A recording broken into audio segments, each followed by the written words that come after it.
Je veux qu'on puisse montrer qu'à condition d'être vigilant, il n'y a pas de fatalité à l'augmentation de l'insécurité. Je veux que chez nous, en Auvergne-Rhône-Alpes, on montre qu'on ne laissera pas s'installer ce climat dans lequel, au fond, c'est l'insécurité qui gagne et le respect des gendarmes et des policiers qui reculent. Vos détracteurs, ils vous reprochent quand même une visée électoraliste. Ils disent même qu'en 2004, en Haute-Loire, un département quand même plutôt sûr, vous aviez déjà une obsession de la sécurité. Vous savez, là encore, je vais vous répondre très simplement. Département plutôt sûr, bien sûr, mais avec énormément de vagues de cambriolage. Et c'est pas parce que vous êtes dans un département rural qui est sûr qu'il faut considérer qu'on ne s'occupe pas d'eux et qu'on les abandonne et qu'on fait que dans les quartiers en difficulté.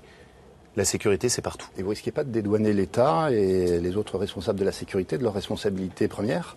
Vous savez, moi, j'aime pas tellement ces jeux de patates chaudes où on dit « oh ben non, moi je suis président de région, je m'occupe pas de ça ». Et puis à l'arrivée, les premières victimes, c'est qui? C'est les gens modestes, ceux qui ne peuvent pas se protéger. Ma responsabilité, c'est les TER, je m'en occupe. Je voudrais donner un autre exemple dont vous avez fait une illustration, c'est les lycées. C'est nos enfants. C'est normal de faire en sorte qu'un lycée soit protégé. On a eu des agressions qui ont parfois été dures. En Haute-Savoie, il y a eu des combats à couteau à l'intérieur d'un lycée.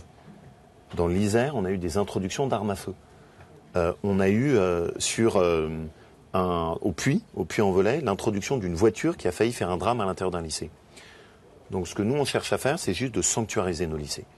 Essayer de faire en sorte, par ces portiques, j'ai jamais parlé de détecteurs d'armes, j'ai toujours dit que c'était des portiques pour filtrer les accès, que ne rentrent dans un lycée que les étudiants, les professeurs et ceux qui sont là pour s'en occuper.